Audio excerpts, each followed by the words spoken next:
Dans les années 1960, Hollywood était obsédé par l'idée de faire plus grand, plus bruyant et plus brillant. Les studios misaient tout sur des comédies musicales colossales, des épopées grandioses et des productions éclatantes censées devenir des classiques instantanés. Au lieu de cela, beaucoup d'entre elles ont échoué plus durement que prévu. Certaines ont presque ruiné leur studio. D'autres ont juste laissé le public perplexe. Que se passe-t-il quand trop de paillettes font couler le navire? Plongeons dans 15 échecs au box-office des années 60 que vous avez probablement manqués. Cléopâtre, 1963. Ce n'était pas juste un film, c'était une montagne russe financière qui a failli enterrer la 20th Century Fox vivante. Cléopâtre était censé être le joyau d'Hollywood. Des décors somptueux, des milliers de figurants, et la Cléopâtre d'Elizabeth Taylor, éblouissant les spectateurs du monde entier. Mais derrière le glamour, la production était un cauchemar. Des retards interminables, des réécritures constantes et les problèmes de santé très médiatisés de Taylor ont fait exploser le budget à un niveau qu'aucun studio ne pouvait gérer. Initialement prévu à 2 millions de dollars, il a explosé pour atteindre 44 millions de dollars, un chiffre inouï pour l'époque. Lorsqu'il a finalement été présenté en première, le public était curieux, mais pas engagé. Le film a rapporté de l'argent, mais pas suffisamment pour couvrir ses coûts gonflés. Les critiques ont dit qu'il était trop long, trop lourd, et plus un spectacle qu'une histoire. Pour Fox, les dégâts furent catastrophiques. Le studio a dû vendre des parties de son terrain pour survivre, et des initiés murmuraient que Cléopâtre avait presque fait couler l'entreprise. Et pourtant, malgré tout ce chaos, Cléopâtre a tout de même remporté des Oscars pour ses visuels et ses costumes.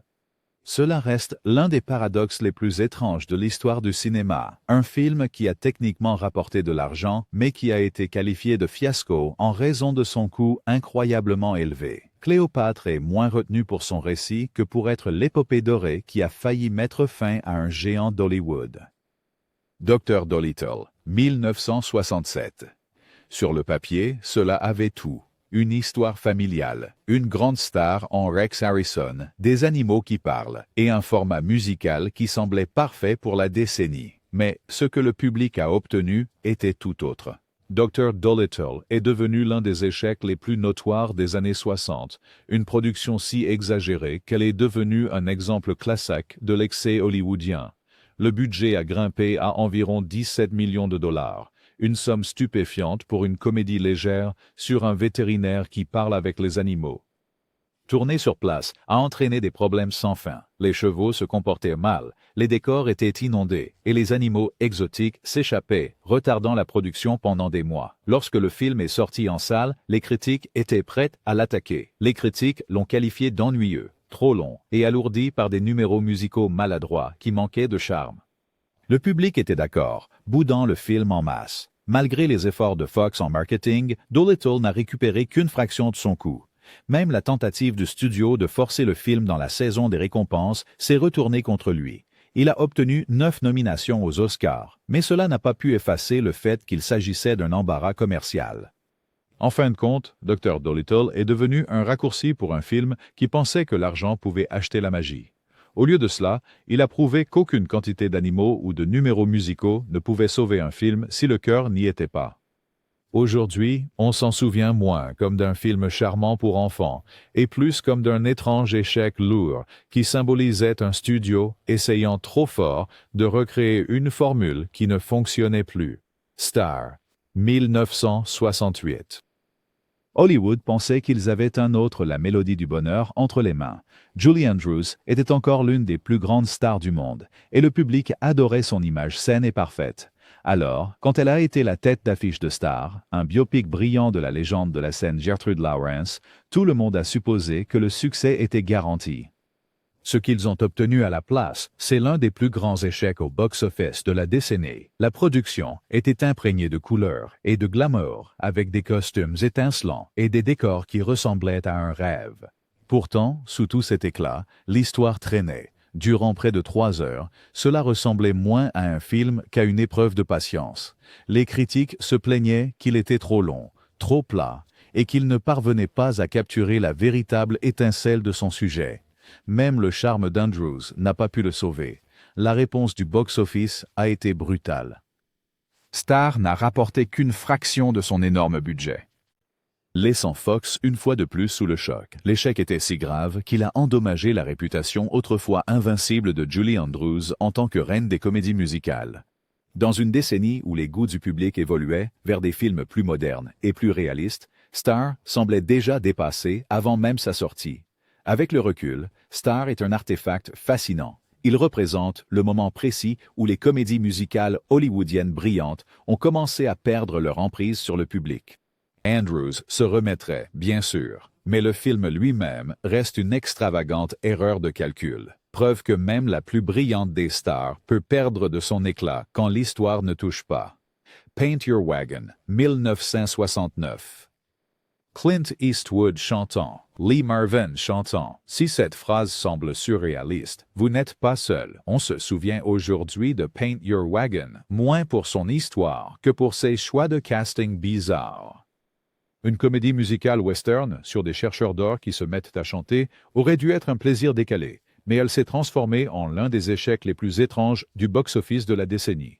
Avec un budget gonflé avoisinant les 20 millions de dollars, Paint Your Wagon n'allait jamais être un projet modeste.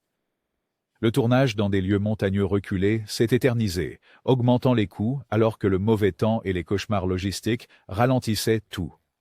Au moment où le film a finalement été présenté en première, le public était déjà méfiant. Les critiques l'ont qualifié de désordonné, trop long et alourdi par des acteurs qui n'étaient pas exactement nés pour chanter. Au box-office, il a connu un échec cuisant. Au lieu de devenir un succès, il a à peine récupéré son coup. Eastwood lui-même a admis plus tard qu'il était mal choisi, et la voix graveleuse de Lee Marvin a transformé ses numéros musicaux en comédie involontaire. Malgré tout cela, Paint Your Wagon a acquis une réputation culte. Certains spectateurs embrassent sa pure bizarrerie, le considérant comme une capsule temporelle d'Hollywood à son stade le plus expérimental et mal avisé. Voir Eastwood chanter « I Talk to the Trees » est à la fois déroutant et inoubliable. À la fin, cela reste une curiosité musicale, une tentative audacieuse qui a manqué sa cible, mais a laissé une marque durable dans les anecdotes cinématographiques. Hello Dolly, 1969. À la fin des années 1960, Hollywood était désespéré de maintenir en vie le film musical à gros budget. Alors, quand Hello Dolly est arrivé avec Barbra Streisand en tête d'affiche, il a été présenté comme la dernière grande extravagance musicale, mais au lieu de raviver le genre, il l'a presque enterré. Avec un budget approchant 25 millions de dollars, c'était l'un des films les plus chers de son époque. Les décors étaient gigantesques, les costumes élaborés, et aucune dépense n'a été épargnée. Mais Streisand, encore dans la vingtaine, était considérée comme bien trop jeune pour jouer de manière convaincante la marieuse Dolly Levy, un rôle traditionnellement interprété par des actrices plus âgées. Les critiques l'ont remarqué et ne se sont pas retenus. Le film a rapporté de l'argent, mais loin de ce qui était nécessaire pour couvrir ses coûts astronomiques. Le public se détournait déjà des comédies musicales, se tournant vers des films plus audacieux comme Easy Rider et Midnight Cowboy. Dolly semblait décalé, un retour en arrière brillant à une époque qui aspirait au réalisme et à la dureté. Au fil des années, Hello Dolly a été réévalué comme une œuvre de grand spectacle. Les numéros somptueux et le talent indéniable de Streisand pour le chant lui confèrent un certain charme nostalgique. Pourtant, il reste un exemple typique d'Hollywood, s'accrochant à une tendance mourante. Pour tout son éclat, cela ne pouvait pas masquer la vérité. L'âge des grandes comédies musicales était terminé. Krakatoa, à l'est de Java, 1969. Celui-ci n'a pas seulement fait un flop, il est devenu une blague. Krakatoa, East of Java, promettait une épopée catastrophique remplie de romances, d'aventures et d'une des plus grandes éruptions volcaniques jamais vues à l'écran. Il y avait juste un problème. Krakatoa est en réalité à l'ouest de Java. Oui, le titre lui-même était géographiquement incorrect, et cette erreur est devenue une métaphore pour toute la production. Avec un budget énorme et des effets spéciaux censés impressionner le public, le film avait tout pour réussir. Pourtant, au lieu d'une action captivante, le public a eu droit à un désordre interminable et confus. L'intrigue s'égarait à travers des sous-intrigues sur des chasseurs de trésors, des amants condamnés et un mélodrame sans fin, tandis que l'éruption tant annoncée était repoussée jusqu'à la toute fin. Les critiques ont soupiré qu'on avait l'impression d'un téléfilm surchargé et tiré pour les salles de cinéma. Sur le plan financier, c'était un désastre comparable à l'éruption qu'il tentait de dépeindre. Le marketing misait beaucoup sur le spectacle, mais le public n'est tout simplement pas venu. L'erreur dans le titre est également devenue une blague récurrente, rendant difficile pour le film d'être pris au sérieux, même avant le début du générique. Au fil du temps, Krakatoa a surtout survécu comme une anecdote. Les effets, autrefois présentés comme révolutionnaires, semblent maintenant maladroits comparés à d'autres films catastrophes qui ont suivi. Pourtant, il est rappelé pour son ambition pure et pour être un film qui a réussi à se tromper de géographie en grandes lettres sur l'affiche. Quand un film ne parvient même pas à obtenir son titre correctement, vous savez que des problèmes se préparent. La chute de l'Empire romain. 1964. Ce n'était pas juste un échec.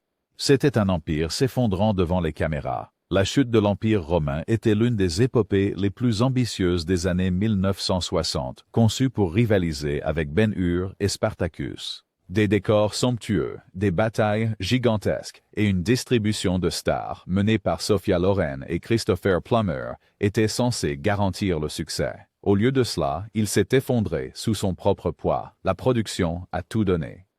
Un colossal forum romain a été construit en Espagne, l'un des plus grands jamais réalisés pour un film. Le budget a dépassé 19 millions de dollars, ce qui dans les années 60 était astronomique. Les critiques ont d'abord admiré son ampleur, mais se sont rapidement lassés du rythme lent et des performances rigides. L'histoire manquait de cœur, transformant ce qui aurait dû être un spectacle palpitant en une leçon ennuyeuse. Au box-office, il a rapporté moins de 5 millions de dollars sur le marché intérieur, un énorme déficit pour le producteur Samuel Bronston, qui avait déjà misé gros sur des épopées précédentes. C'était la goutte d'eau. L'échec du film a conduit sa société à la faillite, envoyant un avertissement à Hollywood que le public en avait assez des drames historiques surdimensionnés. Et pourtant, certains historiens du cinéma le regardent avec plus de bienveillance. La grandeur du film, notamment ses scènes de bataille et ses costumes, a influencé Gladiator de Ridley Scott des décennies plus tard. Mais à l'époque, la chute de l'Empire romain était exactement ce que son titre suggérait. La fin d'une époque pour les épopées de cap et d'épées gonflées. Chitty Chitty Bang Bang, 1968. Il est difficile d'imaginer un film avec des voitures volantes, des chansons des frères Sherman et un scénario de Roald Dahl échoué. Et pourtant, Chitty Chitty Bang Bang n'a pas vraiment décollé lors de sa sortie en salle. Bien qu'aujourd'hui il soit adoré comme un classique familial excentrique, en 1968, il était considéré comme un échec qui laissait les producteurs perplexes. Produit par Albert R. Broccoli, le même homme derrière les films de James Bond, cette comédie musicale était censée être inarrêtable. Les décors étaient colorés, les chansons accrocheuses et la voiture elle-même était une merveille technique. Mais le film était long, dépassant 2 heures et demie, ce qui était difficile pour les enfants impatients. Les critiques ont dit qu'il était charmant par moments, mais inégal et gonflé dans l'ensemble. Financièrement, il a trébuché. Malgré une forte promotion, il n'a pas rapporté assez pour justifier son budget de 10 millions. Les spectateurs qui s'attendaient à un autre succès à la Mary Poppins ont été déçus et le bouche à oreille n'a pas été favorable. Au fil du temps, cependant, les rediffusions télévisées et la vidéo à domicile lui ont donné une nouvelle vie. Les enfants sont tombés amoureux de la voiture volante et de l'énergie ludique de Dick Van Dyke, tandis que le personnage du kidnappeur d'enfants a terrifié des générations, les marquant à jamais. Chitty Chitty Bang Bang a peut-être été un échec à son époque, mais son héritage s'est transformé.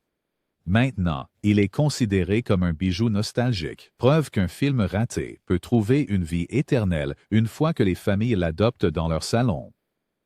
Camelot, 1967. Cela devait être la comédie musicale ultime.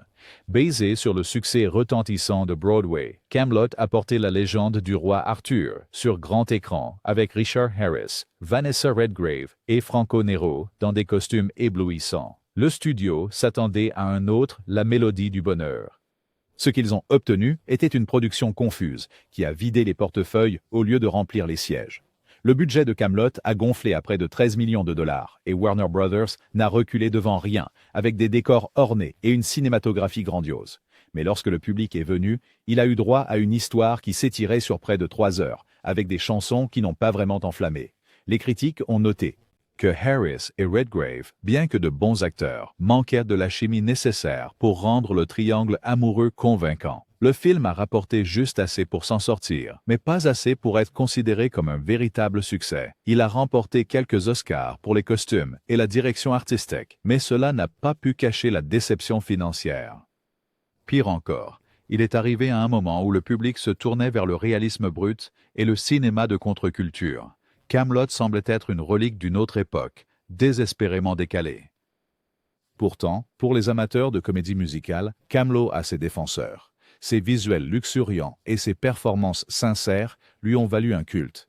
Mais dans les années 60, il a prouvé que le faste de Broadway ne se traduisait pas toujours par un succès au box-office.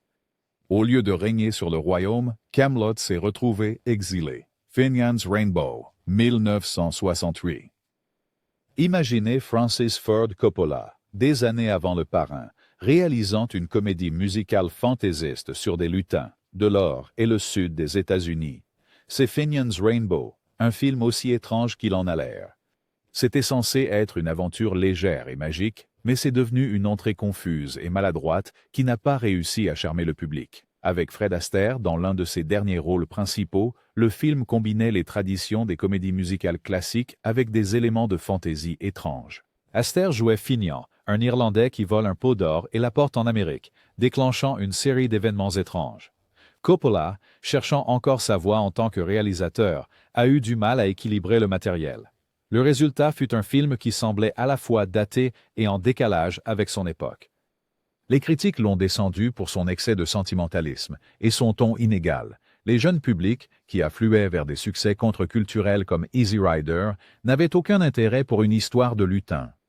Pendant ce temps, le public plus âgé trouvait difficile de prendre au sérieux cette fantaisie fantaisiste. Le budget de 3 500 000 $ du film n'était pas énorme, mais ses faibles recettes l'ont tout de même marqué comme un échec. Pourtant, le film a quelques notes de bas de page fascinantes. Fred Astaire, même dans la fin de la soixantaine, dansait avec une élégance que peu pouvaient égaler. Et Coppola a utilisé l'expérience pour affiner ses compétences de réalisateur, des leçons qui porteraient leurs fruits de manière spectaculaire quelques années plus tard. Finian's Rainbow n'a peut-être pas fait un carton au box-office, mais c'est une petite étape étrange dans l'histoire d'Hollywood. Sweet Charity, 1969. Le premier film de Bob Fosse en tant que réalisateur aurait dû être un succès. Après tout, Fosse était déjà une légende de Broadway, et avec Shirley MacLaine dans le rôle principal, Sweet Charity avait du pouvoir de star à revendre. Mais ce que le public a obtenu, c'était un film qui éblouissait par moments, mais peinait à trouver son rythme, laissant les salles presque vides. L'histoire suivait Charity Hope Valentine, une danseuse à New York à la recherche de l'amour et du bonheur. Fosse a infusé le film de sa chorégraphie signature, de ses astuces de caméra et de son style jazzy. Des numéros comme Rich Man's Frug étaient visuellement inventifs, pleins des angles et mouvements qui allaient plus tard définir son travail. Mais aussi éblouissantes que soient ces séquences, elles ne pouvaient pas sauver le film de sa longue durée et de son rythme inégal. Le budget a dépassé 20 millions de $, mais les recettes au box-office n'ont même pas approché ce montant. Les critiques étaient partagées. Certains ont loué l'art. D'autres l'ont rejeté comme un style creux sans substance. La performance de Shirley MacLaine était sincère, mais le public n'a pas été séduit par l'histoire douce amère. À une époque où les comédies musicales perdirent de leur éclat, Sweet Charity est simplement arrivé trop tard à la fête. En y repensant, le film a une réputation culte. Les empreintes de Fosse sont partout, et ses triomphes ultérieurs dans Cabaret et All That Jazz n'existeraient pas sans ce premier pas expérimental. Sweet Charity a peut-être été un échec au box-office, mais en tant que morceau d'histoire du cinéma, c'est un aperçu fascinant d'un réalisateur apprenant à fusionner le dynamisme de Broadway avec l'innovation cinématographique. Paris brûle-t-il? 1976. Avec un titre pareil, on s'attendrait à du feu et de la fureur. Au lieu de cela, le public a eu droit à un drame historique sinueux qui n'a pas réussi à enflammer. Paris brûle-t-il était censé être une épopée de la Seconde Guerre mondiale, dramatisant la libération de Paris du contrôle nazi. Rempli de stars comme Kirk Douglas, Anthony Perkins et Alain Delon, il avait le genre de casting international conçu pour garantir un attrait au box-office. La production n'a épargné aucune dépense. Tourné en noir et blanc, avec une approche de style documentaire, il visait l'authenticité et la gravité. Malheureusement, le produit final ressemblait plus à une leçon d'histoire qu'à un drame captivant. La durée approchait presque 3 heures, avec d'innombrables sous-intrigues diluant la tension. Les critiques l'ont qualifié de sincère mais ennuyeux, et le public était d'accord. Au box-office, le film n'a pas réussi à justifier son budget de 6 millions de dollars, se produisant faiblement chaque semaine en Europe et aux États-Unis. Bien que le sujet soit important, l'exécution manquait de l'étincelle nécessaire pour captiver les spectateurs. Comparé à d'autres drames de guerre de la décennie, il n'a tout simplement pas offert l'impact émotionnel attendu. Pourtant, pour les passionnés d'histoire, le film a de la valeur. Ses plans panoramiques de Paris et son souci du détail en font une capsule temporelle du cinéma de guerre des années 60. Mais en termes de performance au box-office, Paris brûle-t-il ? A été à la hauteur de son titre, mais pas de la manière dont ses producteurs l'avaient prévu. 1969. Peu de films ont échoué aussi spectaculairement que Che. Ce drame biographique a tenté de raconter l'histoire du leader révolutionnaire Che Guevara, avec Omar Sharif dans le rôle-titre et Jack Palance jouant Fidel Castro. Le casting à lui seul suffisait à susciter des interrogations, et le film est rapidement devenu célèbre pour être totalement en décalage avec l'histoire et le goût du public. La production a été précipitée, visant à capitaliser sur la notoriété de Guevara seulement 2 ans après sa mort. Mais au lieu d'un portrait captivant, le public a eu droit à un récit confus et simplifié à l'extrême, qui s'appuyait plus sur des clichés que sur la vérité. Les critiques l'ont démoli, le qualifiant de rigide, superficiel et parfois involontairement comique. Jack Palance, en particulier, a été critiqué pour une performance exagérée qui ressemblait plus à une parodie qu'à un jeu sérieux. Financièrement, Che a échoué immédiatement. Les recettes au box-office étaient désastreuses, le public l'évitant activement. La tentative du film de transformer une figure controversée en un biopic hollywoodien brillant n'a satisfait personne. Ni les critiques, ni le grand public, ni les historiens. Le budget de 7 millions de dollars a disparu sans laisser de traces, laissant derrière lui l'un des échecs les plus notoires de la décennie. Aujourd'hui, Che est surtout rappelé comme un avertissement sur un mauvais timing et une exécution encore pire. Même Sharif a admis plus tard que le film était une erreur. Ce qui aurait pu être un drame audacieux et opportun est devenu une entrée embarrassante dans les filmographies des deux acteurs. C'est la preuve que parfois Hollywood se trompe tellement sur son public que l'échec est garanti avant même la fin du premier week-end. Le Cardinal, 1963. Ce drame de prestige visait haut. Réalisé par Otto Preminger, Le Cardinal abordait des thèmes lourds de moralité, de politique et d'ambition personnelle, retraçant le parcours d'un jeune prêtre qui gravit les échelons de l'Église. Il était censé être réfléchi, digne d'un Oscar. Au lieu de cela, il s'est transformé en un projet trop long et décevant qui a ennuyé le public plus qu'il ne l'a ému. À près de 3 heures, le film exigeait une patience sérieuse. Le sujet était dense, avec des scènes de dialogue lourdes qui ressemblaient souvent plus à des conférences qu'à du drame. Bien que les performances de Tom Tryon et Romy Schneider aient eu leur moment, le rythme traînait comme des sables mouvants.